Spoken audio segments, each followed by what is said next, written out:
जग दी जानी पहचानी मझ जी मस्तानी ना है ये जी मस्तानी असा मुल ਲਈ ਸੀ ਤਕਰੀਬਨ 3-350 ਮੱਝ ਸਾਲੇ ਆ। ਇਹਦੇ ਤੋਂ ਥੱਲੇ ਜਿਹੜਾ ਮੱਝ ਨੇ ਦੂਸਰੇ ਨੰਬਰ ਤੇ ਦੁੱਧ ਦਿੱਤਾ ਸੀ ਉਹ ਕਿੰਨਾ ਸੀ? ਇਸ ਤੋਂ ਪਹਿਲਾਂ ਪਾਕਿਸਤਾਨ ਦਾ ਕੀ ਰਿਕਾਰਡ ਸੀ? ਜਾ ਕੀ ਇਹਦੇ ਪਿੱਛੇ ਹੁਣ? ਜਿਹੜੀ ਬਹੁਤ ਜ਼ਿਆਦਾ ਪਸੰਦ ਆਈ, ਇਤਨੀ ਮੱਝ ਕੋਈ ਅੱਜ ਤੱਕ ਪਸੰਦ ਨਹੀਂ ਆਈ। ਲੈ ਲਈ ਤੇ ਗੋਲਾ ਪਾਕ ਇਨ ਵਕਤ ਲਾਇਆ, ਅੱਲਾ ਰਹਿਮ ਕੀਤਾ, ਕੰਮ ਹੀ ਚੰਗਾ ਕਰ ਗਈ। ਦੋਸਤੋ ਵਰਲਡ ਚੈਂਪੀਅਨ ਦੁਨੀਆ ਦੀ ਰੁਸਤਮ ਦੁੱਧ ਦੇ ਵਿੱਚ ਤੇ ਨਾਲ ਇਹਨੂੰ ਬਣਾਉਣ ਵਾਲਾ ਇਫਤਖਾਰ ਬਾਗੜੀ ਸਾਹਿਬ ਆਪਣੀ ਮਸਤਾਨੀ ਮੱਝ ਕੋ ਖੜੇ ਨੇ। ਇਹਦੀ ਹਿਸਟਰੀ ਪੁੱਛਦੇ ਆ ਜੀ। ਇਫਤਖਾਰ ਸਾਹਿਬ ਕੀ ਇਹਦੀ ਮੱਝ ਦੀ ਹਿਸਟਰੀ ਹੈ? ਇਹਨੇ ਤੇ ਸਾਰੇ ਉਹ ਕਹਿਣੇ ਮੈਣੇ ਹੀ ਤੋੜ ਦਿੱਤੇ ਨੇ, ਹੱਡੀਆਂ ਵੀ ਤਿੰਨ ਨੇ, ਕੋਈ ਦੁਨੀਆ ਤੋਂ ਭੁੱਲੇ ਨਹੀਂ। ਬਿਲਕੁਲ। ਤੇ ਇਹ ਸਾਰੇ ਜਗ ਦੀ ਜਾਣੀ ਪਛਾਣੀ ਮੱਝ ਜੀ ਮਸਤਾਨੀ ਨਾ ਹੈ ਦਾ। ਇਸ ਦੁਨੀਆ ਤੇ ਇੱਕ ਨਵਾਂ ਰਿਕਾਰਡ ਬਣਾਇਆ 37550 ਕਿਲੋਗ੍ਰਾਮ ਦੁੱਧ ਦੇ ਕੇ। ਬਿਲਕੁਲ ਇੰਜੀ ਹੈ। ਇਫਤਖਾਰ ਭਾਈ ਇਹਦੀ ਹਿਸਟਰੀ ਜੰਪਲ ਤੋਂ ਦੱਸਣੀ ਹੈ ਕਿ ਮਸਤਾਨੀ ਘਰ ਦੀ ਹੈ। ਮਸਤਾਨੀ ਦਾ ਆਗਾਜ਼ ਕਿੱਥੋਂ ਹੋਇਆ ਤੁਹਾਡੇ ਕੋਲ? ਇਹ ਜੀ ਮਸਤਾਨੀ ਅਸਾਂ ਮੁੱਲ ਲਈ ਸੀ ਜੀ। ਤੇ ਮੈਂ ਤੇ ਇਹ ਗੱਲ ਕਰਨਾ ਕਿ ਮੱਝ ਚੰਗੀ ਹੋਣੀ ਚਾਹੀਦੀ ਹੈ, ਬੇਸ਼ੱਕ ਘਰ ਦੀ ਹੋਵੇ ਭਾਵੇਂ ਮੁੱਲ ਦੀ ਹੋਵੇ। ਜੀ ਠੀਕ ਹੈ ਜੀ, ਮੱਝ ਚੰਗੀ ਹੋਣੀ ਚਾਹੀਦੀ। ਬਿਲਕੁਲ ਇਸੇ ਤਰ੍ਹਾਂ। ਇਹ ਪਹਿਲਨ ਮੁੱਲ ਲਈ ਹੀ, ਦੂਸਰਾ ਸੂਆ ਹੀ, ਤੀਸਰਾ ਸੂਆ ਹੀ ਜਾਂ ਝੋਟੀ ਕੱਟ? ਜੀ ਤੀਸਰੇ ਸੂਈ ਸੂਈ ਹੈ। ਅੱਛਾ, ਤੇ ਤੀਸਰੇ ਸੂਈ ਅਸਾਂ ਲਈ ਹੈ, ਪਹਿਲੇ ਦੋ ਸੂਏ ਹੋਰ ਕਰ ਰਹੀ। ਸਹੀ ਹੋ ਗਿਆ। ਅੱਛਾ, ਤੀਸਰੇ ਸੂਏ ਅੱਗੋਂ ਸਾਂਭ ਤੁਸੀਂ ਸਾਰੀ ਕਰ ਕਰਾ ਕੇ ਇਹਨੂੰ ਪੀਨੇ ਆ ਭਾਈ ਹੁਣ ਪਾਣੀ। ਸਹੀ ਹੋ ਗਿਆ। ਲੋ ਜੀ, ਇਹ ਉਹ ਮਸਤਾਨੀ ਮੱਝ ਜਿਹਦੇ ਰਿਕਾਰਡ ਰਹੇ ਨੇ। ਭਾਈ ਰੰਦੇ ਲੋ ਤੱਕ ਜਰਾ ਉਹ ਸਹੀ ਹੈ। ਵਾਕਣ ਦੇ ਏਡੀ ਦੂਰੋਂ ਆਇਆ ਤੱਕ ਬਈ ਇਹਦਾ ਪਿਆਰ ਜਿਹੜਾ ਨਾ ਉਹ ਨਜ਼ਰ ਆਉਣ ਡਿਆ ਆਵਾਜ਼ਿਆ।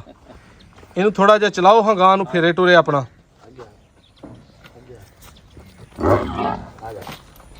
ਮੇਲੇ ਤੇ ਜਿਸ ਤੇ ਇਹਨੇ 37 ਕਿਲੋ ਰਿਕਾਰਡ ਕੀਤਾ ਹੈ ਜੀ, ਉਹਦੇ ਤੇ ਸਿਰਫ ਇਹ ਹੀ ਖੜੀ ਸੀ ਜਾਂ ਹੋਰ ਵੀ ਮੱਝਾਂ ਗਈਆਂ ਸਨ?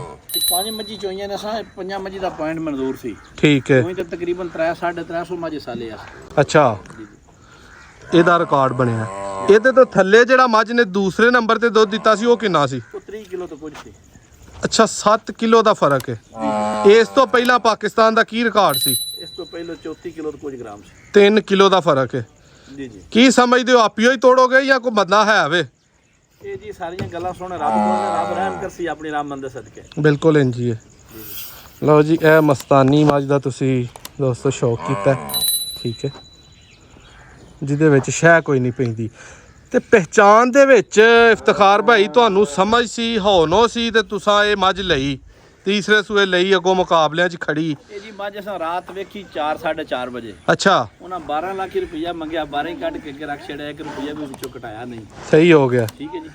ਤੇ ਜਿਤਨਾ ਚਿਰ ਮੱਝ ਲੈ ਕੇ ਤੇ ਵਾਪਸ ਨਹੀਂ ਆਏ, ਉਤਨਾ ਚਿਰ ਤੇ ਪੀਣ ਪਾਣੀ ਵੀ ਨਹੀਂ ਦਿਲ ਕੀਤਾ। ਅੱਛਾ ਜੀ, ਆ ਕੇ ਫਿਰ ਰੱਜ ਕੇ ਖਾਧੀਆਂ ਰੋਟੀਆਂ। ਬਿਲਕੁਲ ਸਹੀ ਹੋ ਗਿਆ। ਤੇ ਪਰਖ ਪਹਿਚਾਨ ਕੀ ਦੱਸਦੇ ਹੋ ਇਹਦੀ? ਕੀ ਵੇਖ ਕੇ ਤੁਹਾਨੂੰ ਮੱਝ ਪਸੰਦ ਆਈ ਕਿ ਯਾਰ ਲੈਣ ਵਾਲੀ ਹੈ? ਇਹ ਭਾਈ ਜੀ ਕਾਫੀ ਚੀਜ਼ਾਂ ਮੱਝੀ ਵਿੱਚ ਜਿਹੜੀਆਂ ਨੇ ਮੱਝੀ ਤੋਂ ਵੱਖਰੀਆਂ ਸਨ। ਅੱਛਾ। ਠੀਕ ਹੈ। ਜਿਹੜੀ ਬਹੁਤ ਜ਼ਿਆਦਾ ਪਸੰਦ ਆਈ, ਇਤਨੀ ਮੱਝ ਕੋਈ ਅੱਜ ਤੱਕ ਪਸੰਦ ਨਹੀਂ ਆਈ। ਠੀਕ ਹੈ। ਇਤਨੀ ਇਹ ਪਸੰਦ ਆਈ, ਲੈ ਲਈ ਤੇ ਗੋਲਾ ਪਾਕ ਇਨ ਵਕਤ ਲਾਇਆ, ਅੱਲਾ ਰਹਿਮ ਕੀਤਾ, ਬਿਲਕੁਲ ਇੰਜੀ ਹੈ। ਕੰਮ ਹੀ ਚੰਗਾ ਕਰ ਗਈ। ਬਿਲਕੁਲ ਮਜ਼ਾ ਕਰਾ ਗਈ ਕਿ ਜਾ ਦੁਨੀਆ ਨੂੰ ਇਹਨੇ ਦੱਸ ਛੜਿਆ ਆਪਣਾ ਆਪ ਕੇ ਜਾ ਇੰਜ ਦੀਆਂ ਵੀ ਹੁੰਦੀਆਂ ਨੇ। ਜਾ ਇਸ ਤੇ ਗੋਰਨ ਵੀ ਦੱਸ ਛੜਿਆ, ਹੋਸਟਨ ਗਾਂ ਨੂੰ ਵੀ ਕਿ ਦੋ ਦੰਜ ਹੁੰਦਾ। ਉਹ ਵੀ ਬਣ ਕੇ ਬੈਠੇ ਆ ਵੀ 30 35 40 ਸਾਡੀਆਂ ਹੀ ਟੱਪਦੀਆਂ।